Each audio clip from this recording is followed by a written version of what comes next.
It's Karyn Bryant for MMA Heat. I'm here with Herb Dean.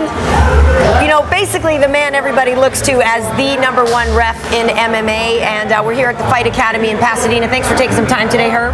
Well, thanks for having me. Thanks for coming on out. Yeah, well, this is a great place, and we've got Gabe Rudiger teaching a class right behind us, Savant Young teaching the kids MMA behind us too. So, quick little advertisement for the gym. Yeah, well, no, it's a great gym. Yeah. We have a nice program down here.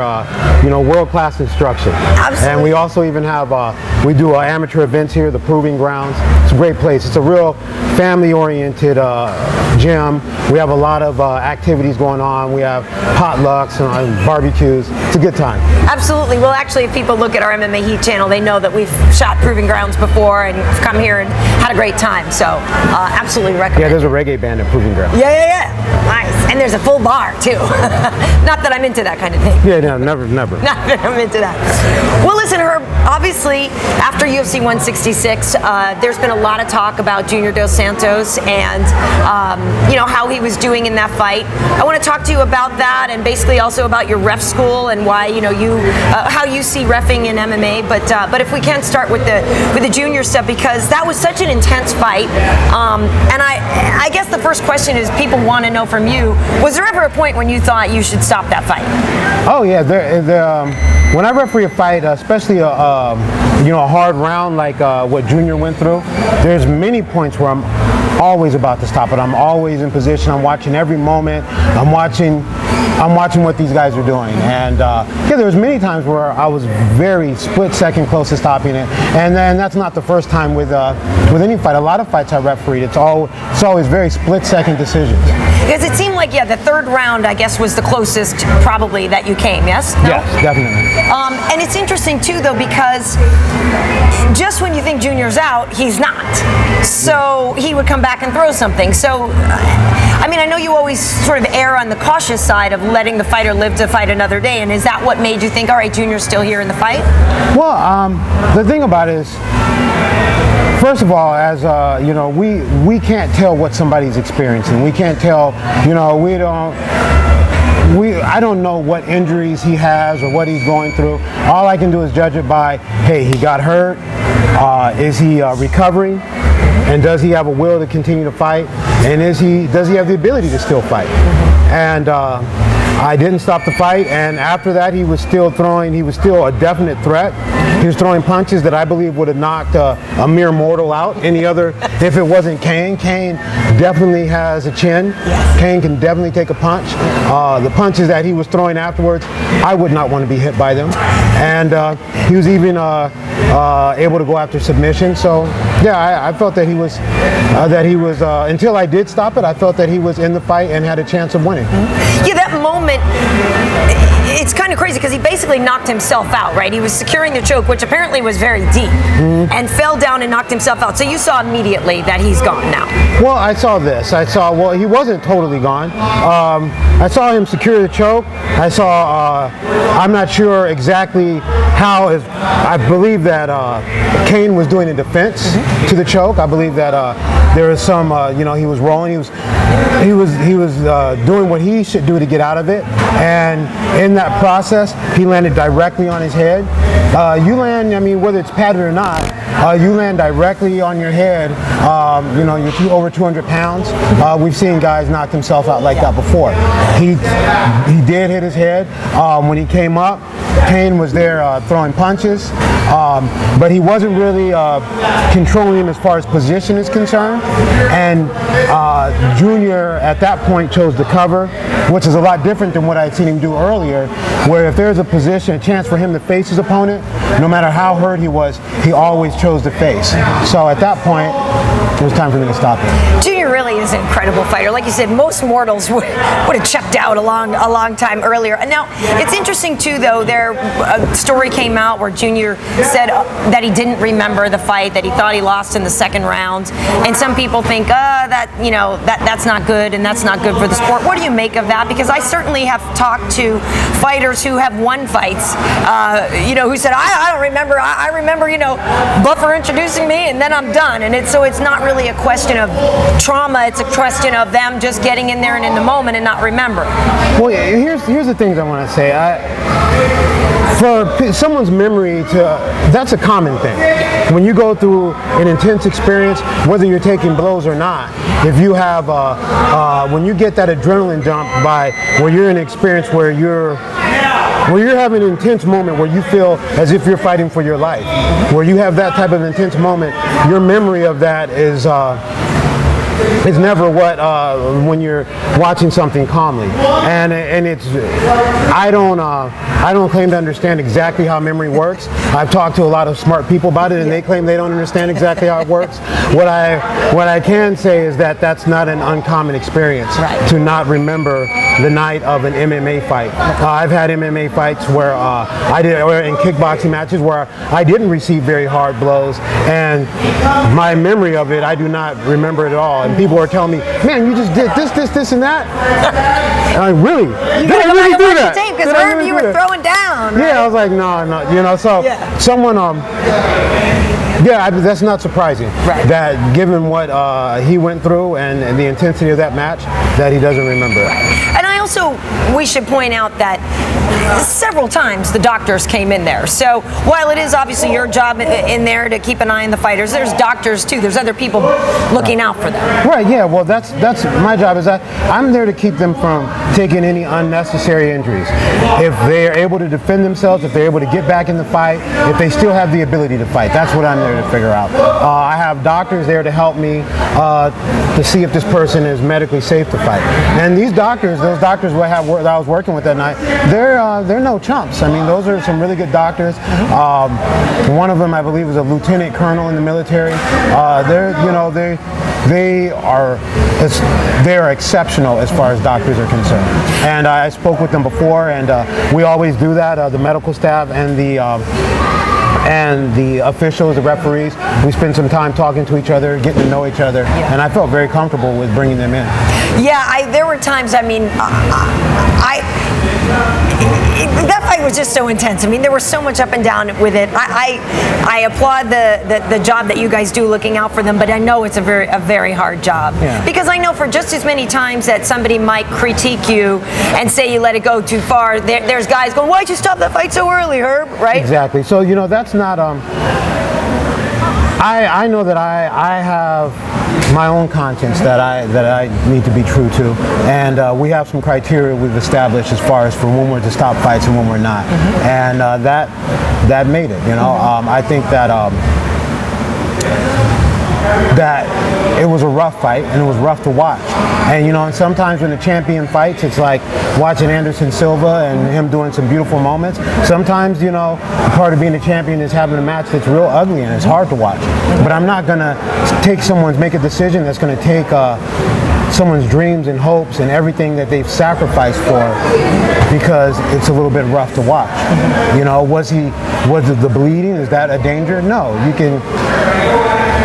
He wasn't in danger from blood loss, you know, and was he able to fight? Yes, he was. He successfully defended himself. Yeah, like you said, when he didn't, you noticed. Yeah, I heard people. Some of the comments I might have heard is the fact that his hands were down, and I'm not sure. You know, I think people are assuming that maybe this is more like kickboxing, where your hands really need to be up. But this is a three-dimensional sport, and I saw in the first round fight that's not the first fight, the second fight between them, Junior made a decision to fight with his hands down and to deal with the takedowns. The takedowns, exactly. And I think that's important because, you know, in MMA, when you're fighting, especially a wrestler like Cain, I mean, his punching and his kicking are so seamless. Yeah. I mean, it's all together, and when the punches are coming, the takedowns are coming, and then the punches are coming, the kicks are coming, all as one. And you're going to have to make a choice. Am I going to protect my hips so that I don't get taken down? If you don't protect your hips, you're going to be spending a lot of time protecting your head. Right. So, you know, he a lot of times he did start off earlier with his hands down and relying on his head movement to deal with the punches. And that's what I saw even later on when he was hurt, when he was fighting back. He still did not instantly put his hands up, but he looked and I saw him ready. He was ready in the position to use his head movement to deal with the punches that were coming after him. And I think that takes a lot of discipline to not do what the animal instinct says is to cover up, because you know you're going to get taken down. It takes a lot, and that's one of the things that people don't understand. These fighters, so many things that like that you have to learn to where your instinct might tell you to do one thing, but the discipline tells you to take another, do something else. Just the first time you take a leg kick, your instinct is to put your hand down there, but if you do that, you're gonna get, guess what? Yeah. Here comes something else. Yeah, and so I have to applaud him, and also the fact of for him to measure his pace when you're dealing with someone who comes with such a frenetic pace that Cain does. I mean, it's unreal the pace that he puts out as a heavyweight. To fight the instinct to try to match that pace instead of, hey, I got threats coming at me, but I'm gonna deal with them a calm in a measured way so that I can make it through 5 rounds. I think it takes. I don't think that most people can discipline themselves like that. Well, I'm glad you explained that, because I actually was talking with Chael and Kenny about that when we were doing the show, and exactly that. Your instinct is to scream, keep your hands up, but as soon as you're dealing with a wrestler, you have to protect all of those areas. So I'm glad that you articulated that, because I don't think a lot of people understood that. And if we could just kind of finally like wrap this up, obviously you've been in there and you've seen so many amazing fights. From your perspective, just how good is Cain and Junior for that matter? Because these, like you just said, the pace, the skill level, it's all together. I mean, Cain is unstoppable, I think. They do things, I mean, those guys are far beyond. This sport has grown so much. Yeah. Those guys are, every time you think you've seen all you can see, you're going to see, these guys, they're incredible. That pace, I mean, I don't think that a lot of the guys to keep a pace like that, even 2 or 3 weight classes further down, guys aren't putting out a pace like that. And the fact, the way most people, when the sport first started, people were going, maybe starting with one discipline and then coming over to another, and you can see that they're in box mode, or they're in kickboxing mode, or they're in wrestling mode. Cain is able to do everything effectively all at once, and he's a true mixed martial artist. He's the things that are happening. People maybe in jiu-jitsu, you're so based on position. He does so much in the transitions. It's not always in the classical position where he's dangerous. It's in the scrambles and in the transitions in between those positions where he's zapping guys. So, man, these guys are, Well, I bet you're psyched when you get those assignments from main events, right? Yeah, I'm psyched. Regardless. I'm psyched when I get the assignments that I get to be a part of something special and I'm part of history being done. And I think the greatest sport on earth, and I get to have get to be a part of it. When I get the assignment just to be there, and if I don't have the main event, it's like it's a win-win, because then I get to watch it and relax and watch it without having to worry about my job and doing what I'm supposed to do. Well, I will say this too: when you get your assignments, I like when you tweet your list, because then I always end up retweeting it and letting everybody know when you're going to be in there, because people definitely like seeing you. And you've heard that Dana also says he really appreciates your judgment and really has a great respect for how you ref, which transitions me into wanting to talk about your ref school, because I know that that's something you've been doing for a while now. And just basically, if you could let folks know, how it works, how you sign up for it, and how long it is, and why you felt the need to start your own school. Well, I think that the sport is always growing, and just as the athletes are getting better, I think the officials should get better. And I think that any sport, there's training for the officials. In the beginning with our sport, as officials, we were learning from each other and making it up as we go along. And I think that one of the main things that happens from my MMA referee camp is, for one, we talk about MMA officiating. We talk about, and I speak with other officials about it, and we're constantly trying to think about the best way to do things and trying to come up with some procedures and some criteria for these decisions we make, and to be able to explain them to ourselves and to other people, and then also so that when people are learning to do this job, they can come and learn what they need to do. Also, I think one of the other things is the screening, because we have people just, God bless the fans, and we love our fans. This sport is nothing without the fans. But just because you've watched every UFC doesn't mean you're going to make a good official.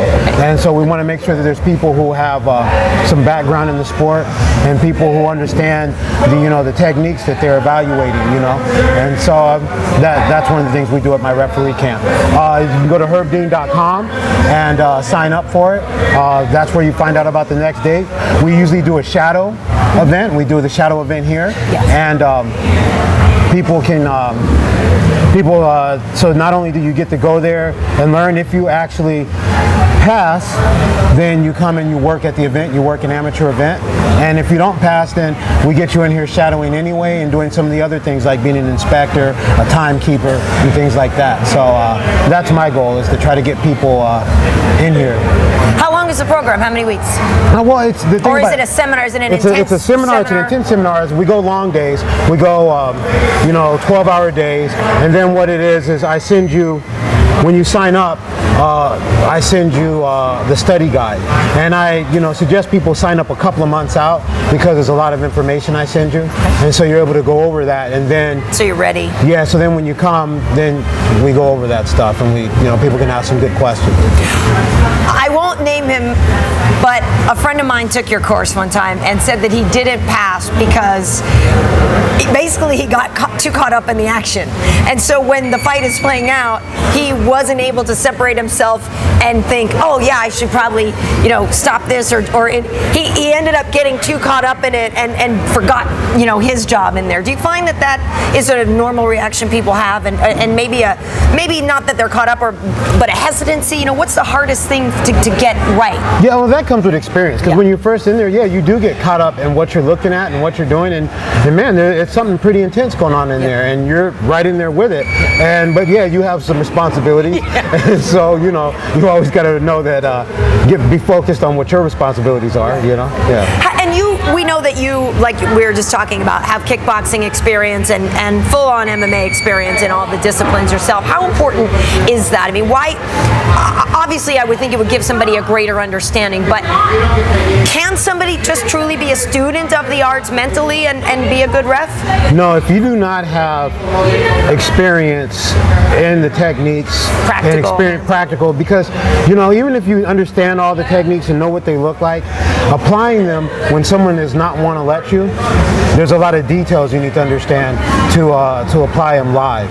And so and those details come into your decision as a referee, as into, because position's a big part of it. Position as far as with the fighters. And if you're going to take a position away, you stand things up sometimes. You have to have a good reason for that. If you're going to, these guys go to the last second, and so your job is to help support their joints and whatnot when they tap, because when they tap, they're that close to an injury, and you want to do everything you can to help prevent any other injuries. Also, position as to where the referee chooses to be, you have to basically go, what can possibly happen right here, and where, so then you have to choose where you want to be, so you can see, get good information, and also be in a good position to act, also not be in the way of where the fighters are probably going to be going because of what's going on. So yeah, I think, it's not rocket science, but at the same time, you do have to understand the sport, What did you think when you saw Husamar and Mike Pierce with that lock? And it was long. The ref jumped in and I think did what he could to stop it. I think with first of all, I refereed Husamar quite a few times. I had refereed him before in Brazil, before I refereed him in the UFC, and he goes after things very hard, and he goes after leg locks, and they're split seconds, so you have to have a plan, and you have to know what's coming, and you have to have a plan on what you're going to do with that. So that's... Just got to be ready. Just know it's coming type thing. You know what's going to happen, and you should have an idea of what you're going to do. Mm-hmm. Dana one time also mentioned something, and I forget exactly what fight it was, but he kind of felt like when you have Cain and Junior fighting, you're the guy, you're the right guy, you're the right size, you could actually do something. If you needed to get in between them and separate them, you could physically handle it. So he had mentioned... Well, these guys are beasts. I'm going to try my best. That's one thing you can count on that. I'm going to try my best. I did get dragged around like a little sleigh, like I was water skiing behind Bigfoot, but I'm gonna provide a decent distraction. Right. So his point was, some of these other refs are smaller, lighter weights, or Kim being a lady, that he thinks maybe sometimes with the big guys that maybe they would be less effective. Do you see a point to that, or do you think that there's that's for everyone to make their decision on what they can do, what they're capable of. I'm not here to tell them what they can't do. I know that you know, there's a lot on the line, and if you feel that, hey, you're not going to be able to keep people safe, that's a decision you need to make for yourself. I think that it doesn't come up as much as in the beginning. When I first started doing this, we were on the Indian reservations, and there wasn't a lot of structure, and you know, guys were always going. And I tackled people just about every match. Every match, someone needed to be tackled. Single leg or a double leg? Yeah, whatever. Any way I could. Any leg I could. And often, as a referee, you were ready to come over the fence. That was part of your job, is knowing that you needed to get in there and come in, and if you couldn't, come over to help out the other referees, because guys weren't stopping. Now that's not the case. Now there's some teeth. We have a commission. It's a sport, and people recognize it as a sport, and our athletes are honorable, and that's not something we ever have to worry about. You know, that we have to worry about often. But sometimes in the heat of the moment, you just need to give guys that split second to say, hey, you know what, it's over, and that's what we have to do. So let's talk a little bit more about the school. I know what you're talking about, the shadowing, because we've been here for Proving Grounds, and so you've got people reffing along with you. How many times would somebody have to shadow, or you know, is there obviously a passing grade they need to get in? Is your class pass or fail? It's pass or fail. It's pass or fail. Okay. So then, how many practical, hands-on practices, shadows would you expect somebody to do before they could start reffing on their own? Well, I think that even when you start refereeing on your own, you should always be shadowing. You should be with, when you're in the beginning, you should always be working with a more experienced official. You know, before once you've got some matches, then you have enough experience to be out there on your own. But when I started, Larry Landless was my coach, and Larry Landless also who I started refereeing with, and you know, he was there and he was helping me, and he would be on the outside right there and kind of talking me through things a little bit, and I think that's okay in the beginning. Yeah, and you've done this for how many years now?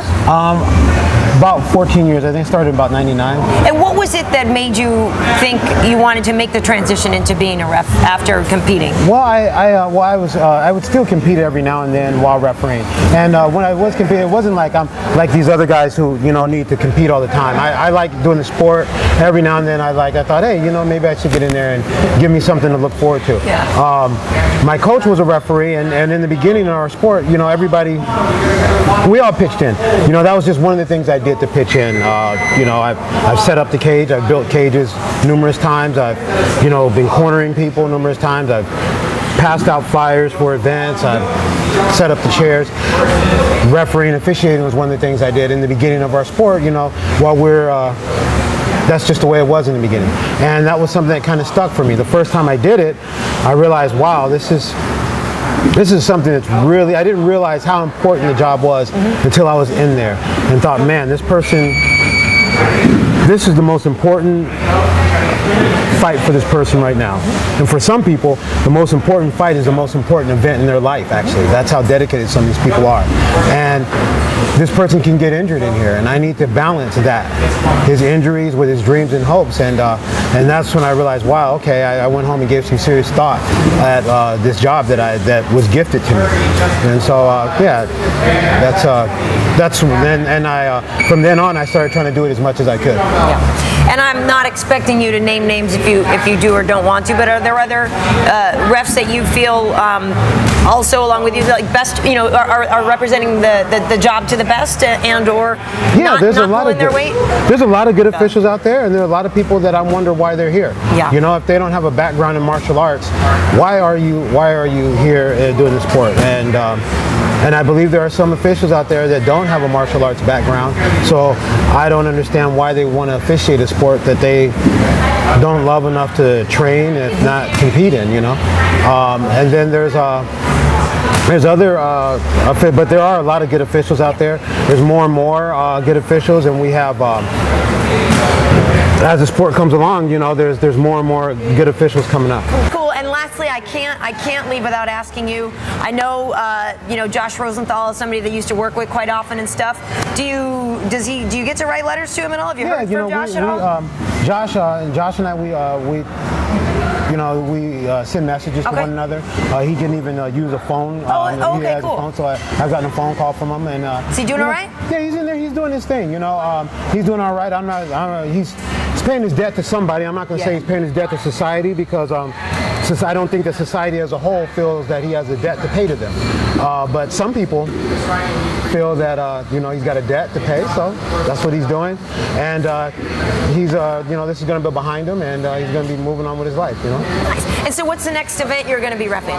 I will be right now. Let's see. I will be refereeing. You're doing George and Johnny Hendricks and Chael and Rashad. That you know, pay-per-view is coming up in a couple of weeks. Yes. You'll be there for that. Yes, I will. Nice. We'll be there. Okay. That's gonna be a crazy fight. Like, well, George. I think George and Johnny is gonna be exciting, because you're just not sure what to happen. But I'm stressing about Rashad and Chael. We all work together, and it's like, you know, when they got the call to fight, it's kind of like, really? I don't like that. I don't like that. So I'll be a little stressed out about that. But I know it's stressed out watching your friends fight, right? Yeah. Oh man. Yeah. You know? I mean, I know people, you know, criticize us and say that journalists shouldn't become friends with people. I feel like it's a small community. It'd be really difficult to not, you know, become friends with some of these guys. And you work with them. You see them repeatedly. You know how hard they work. I find that argument. I'm not. I mean, we have the same argument. Yeah. You know, if you're not supposed to know people, you're not supposed to be friendly. You know, I always joke with the guys that, you know, I make the regulation handshake. You know, when things got a little more structured, people used to hugging each other. Guys would come up with a hug. I'm like, nope. 2 pumps. That's it. Bam. That's it. Regulation shake. You know. You know, at the same time, you know, it's for you to say, if you feel that there's a conflict between you refereeing somebody or officiating, then it's for you to, you know, excuse yourself.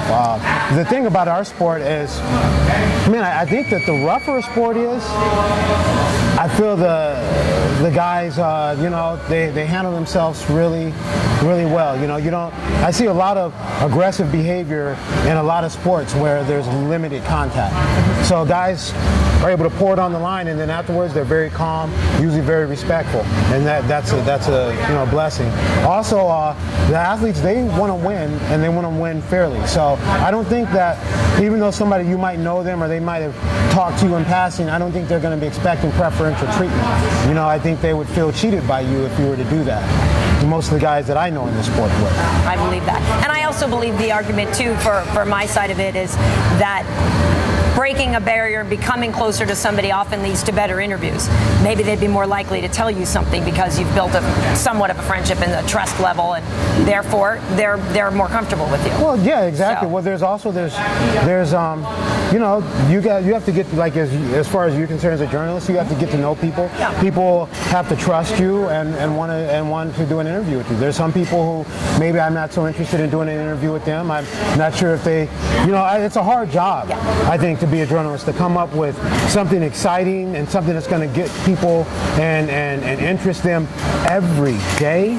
Every day you wake up and you're going to think, what am I going to do new and creative and unique that's going to make people want to watch what I do? And I don't envy you for that. You know what I mean? Well, that's why I came to you, Herb, and right now we're going to clear this out and you and I are going to fight. Yeah. So that being said, is that I think that I think that, you know, but that being said, I think that if people do trust you, they're going to want to do interviews with you more. For sure. Well, you know, it's always a pleasure seeing you, and I'm psyched when I see you enter the cage for a fight, because, yeah, I feel like everybody there is going to be well protected, and we're going to get to see a great fight play out, and it won't get stopped too early, and it won't get stopped too late. So I think you have a really good eye for everything. So. Well, I try my best. You know, I haven't made my last mistake. You know, I do make mistakes, and my job is to talk about them. I like talking to people about it. I don't feel it's bad to talk about what happened, especially people who are knowledgeable about the sport, and we have a lot of smart people around here. That's the way things get better, is go, okay, well, what could I have done different? If someone says, hey, I thought that was a bad call, well, could you give me some details? Because that's how we get better, is we, you know, want to know some details. We'll try to move forward. Always the student, Herb Dean, ladies and gentlemen. Thank you, Herb. Thank you. Hi, I'm Herb Dean, and we're here at the Fight Academy, and you're watching MMA Heat.